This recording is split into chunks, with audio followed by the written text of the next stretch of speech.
Good morning. Welcome to Pete's Garage. It is Labor Day weekend, and we're doing a lot of work on the Suburban in big heat.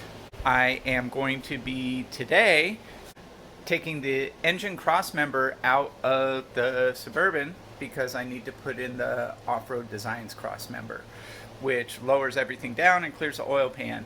The 8.1 won't fit with the stock cross member, but it will fit with the ORD. So that's what I bought. So, time to get busy.